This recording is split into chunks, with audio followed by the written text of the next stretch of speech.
to A&M United Methodist Church. It's wonderful to have you with us tonight for this organ concert featuring my friend that I've been fortunate to work with on a couple of other projects, Doug Cleveland. And then we're taking a spin into another artistic direction by including dancers on this program for this really amazing piece that Pamela Decker has written, and she will introduce that and speak about that tonight as well. So just welcome. We're glad that you're here. And now will you help me welcome Doug Cleveland?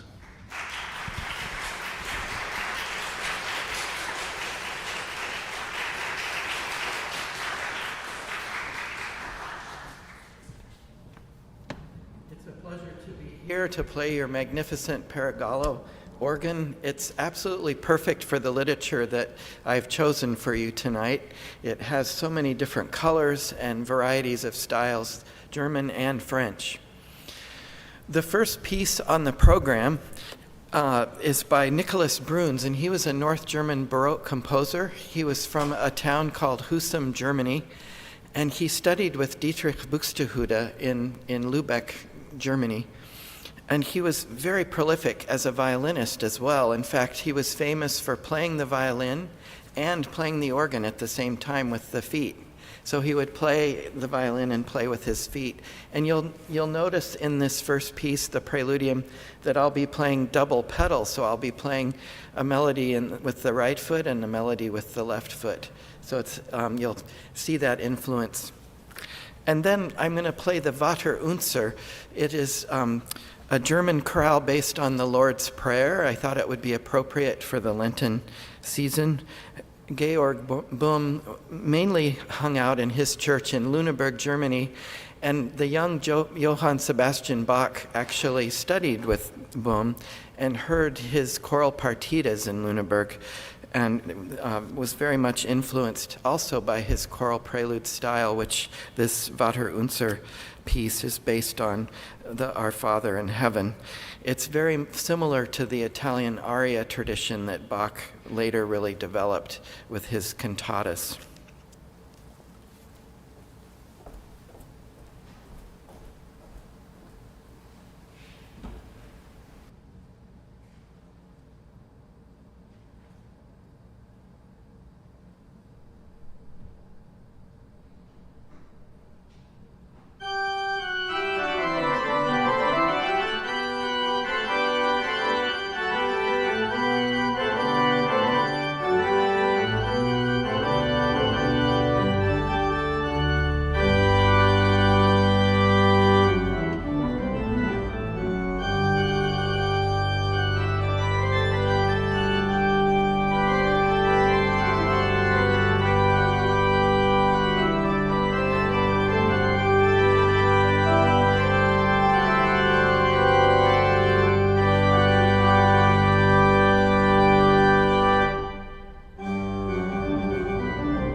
I'd like to thank my friend Michael Vaughn for his gracious hospitality, the director of music here. We had a blast working at Memorial Drive United Methodist together in Houston with all the Phantom of the Opera productions for the last 2 or 3 years, I think. Of course, with the pandemic, it's all a blur. But we'll be doing it again this coming fall, so it's always great to hear his incredible voice singing the Phantom role. You're so lucky to have him here as your choir director and director of music. And Hank Corillo, the fine organist who a graduate of Baylor and does a fine job here at this wonderful church. Thank you for all your gracious hospitality since I've been here. It's been just wonderful getting to know your city. And of course, A&M. Go Aggies, right? The next piece on the program is a monumental piece. It was commissioned by the American Guild of Organists for their national convention in Kansas City in 2018.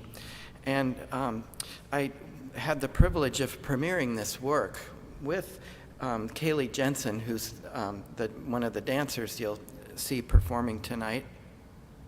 Dr. Pamela Decker is one of the most prolific organ composers in the United States and the world.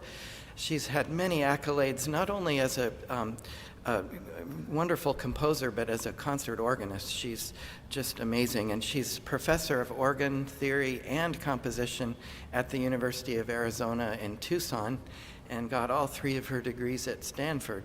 So she's a wonderful artist, and we happen to be great friends, and I'm so delighted that she is here tonight to hear her work, and she's going to speak to you a bit about the piece. It's an incredible monumental piece in the organ literature, and of course it's very fitting in the Lenten season based on the 7 last words of Christ, and then with the Easter resurrection at the end. So let's welcome Dr. Pamela Decker, who's going to talk a bit.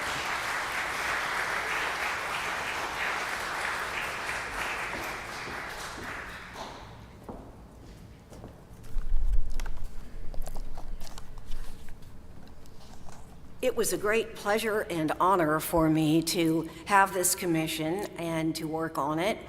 And I was notified 4 years in advance, so that gave me quite a bit of time. That's a 40-minute piece of music is certainly a major project. Now, this, of course, is the 7 last words of Christ, but it also evokes the tremendous emotion and triumph in the procession to the tomb and the resurrection. So there are 9 works in the cycle. And one other thing in the 20th century rather than the 21st that would be sort of analogous is the 20th century French composer Olivier Messiaen, who has a cycle simply called La Nativité, the Nativity, and that is comprised of 9 works, ending with the final movement called Dieu parmi nous, or God among us. So this is also a 9-work cycle. My own melodic and harmonic elements and language are different from Messiaen's, but I consider Messiaen to be a marvelous composer. The one thing that could be possibly in common is that I work with synthetic modes that are not necessarily all consisting of 7 differing tones before you reach the octave. I have a couple of non-atonic modes where there are 9 notes to the mode, and these are based on the very early church modes, such as Dorian, Phrygian, Aeolian, but with added tones. And so the language produced by this is very lush in a way. It's a bit French influenced and accented, but also there is a strong German influence. And everything in the work is contrapuntally conceived, even when it does not seem to be linear or contrapuntal in nature. Even things that are toccata-like or in giant powerful chords are conceived as if the individual voices are moving in literal and linear fashion as individual independent voices. So there is the contrapuntal construction and interweaving of all of these things, as well as the element of harmony having polarity and periodicity, and the two poles, you know, or this sort of alternating of tension and release and resolution. Now, of course, to offer a little bit about each movement, the first one is an interesting thing because we're certainly dealing with a spiritual concept, and I drew the 7 last words from different books in the Bible, and such as Luke or John or Matthew and things like that, according to the wording that I liked, and in many cases. I dealt with the King James Version for wording, although a couple of other forms of the Bible are also represented. And you will see those specific texts, of course, in your program. The first one is a combination of song and dance. The first movement has a section in triple meter, a bit of evocation of the Trinity that is a very sort of lyrical, lush harmony introduction. And then when the actual melody begins, it's a little bit like an art song that would have what some people refer to as a prelude and postlude handled by the pianist. And for instance, if you're looking at the songs of Schubert or Schumann or Brahms or Wolf or other composers like that. So it is a song of sorts, but it is also a dance. So the sides of humanity, the spiritual and the very earthy, you have sort of the earthbound dance and the sort of more angelic type of song. And the way these things interact is a bit of a tribute or homage to Johannes Brahms. It's a bit Brahmsian in effect. And it's also a tango. So you'll know when it slips into that. And there's a considerable amount of tango ornamentation in it. So movement 2 is both a toccata on the chant Christus vincit, Christ is victorious, or Christ conquers, or something of that nature. It's a very distinctive chant that is sort of like a fanfare, and you will hear that. And then that chant is evoked in the subject of a fugue that is in a jig rhythm, the compound rhythm 6/8, da da da da da da. So this is once again a dance, and dance and music are so intertwined anyway throughout history.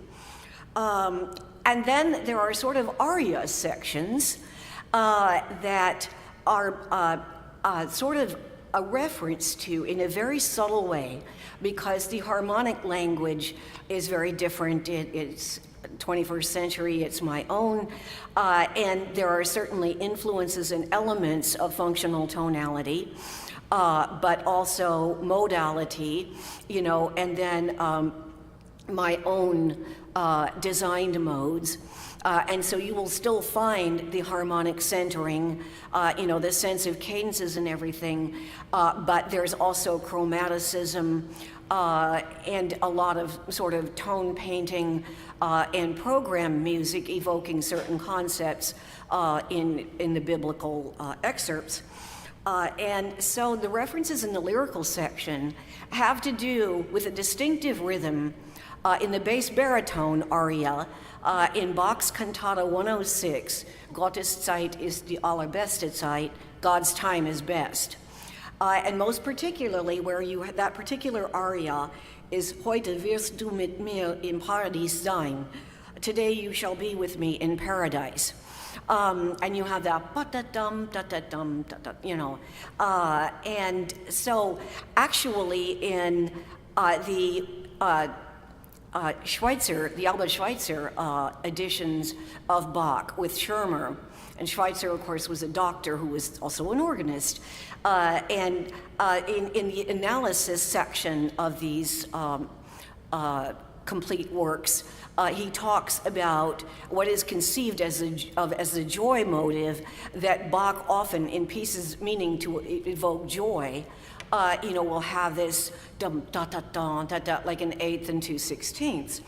So you'll notice that rhythm. Number 3, based on the chant Ave Maria Antienne, Gregorian chant, very spiritual evocation, a lot of French influence. You might feel as if you have suddenly become aware of a bit of French perfume in the room. But anyway, the chant melody is in the pedal part that Doug will be playing with his feet. And then there are sort of clouds of sort of post-romantic harmonies floating around this ethereal melody. Number 4 is a bit of a passacaglia on the hymn tune Bangor, which you may recognize.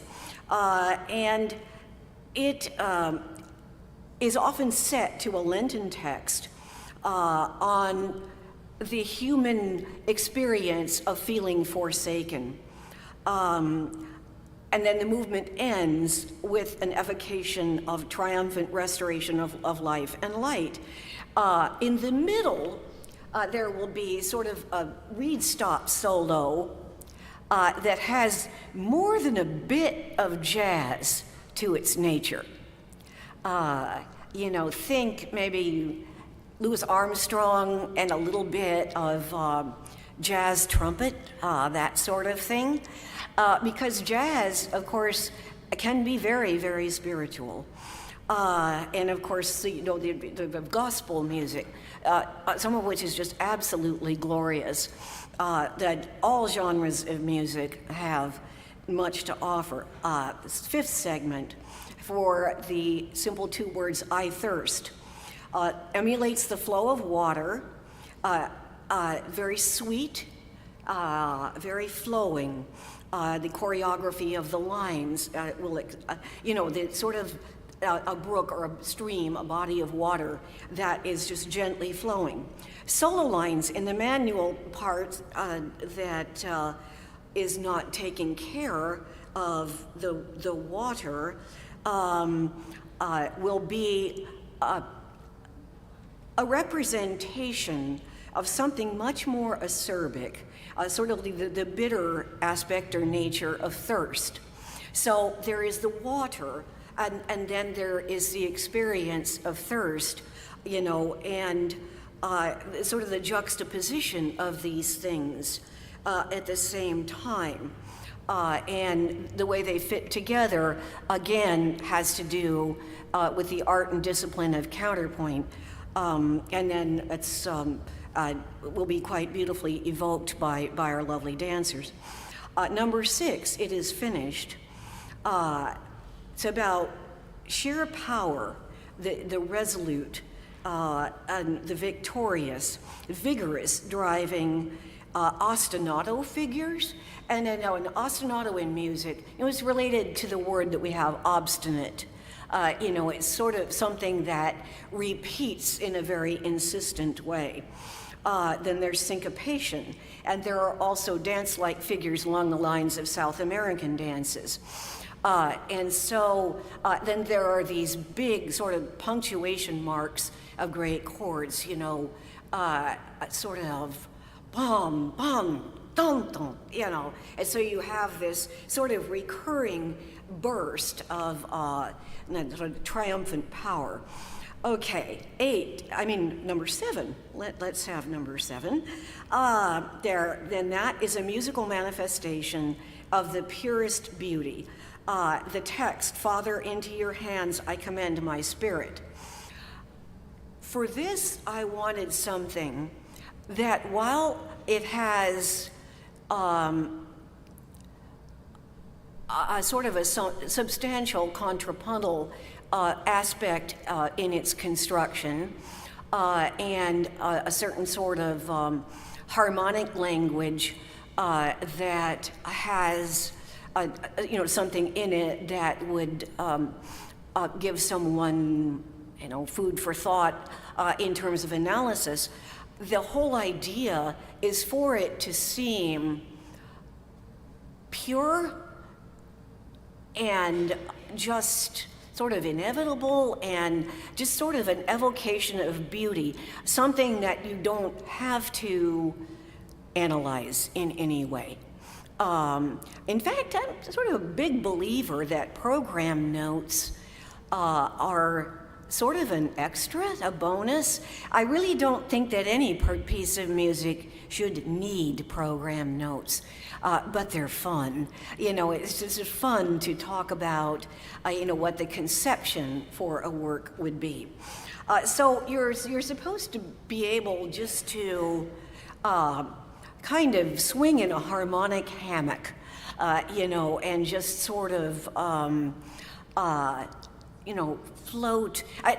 Once my parents took me many years ago, because I was a child many years ago, took me to Hershey, Pennsylvania to see the Hershey Chocolate Factory. Now that is a very, very good place for me.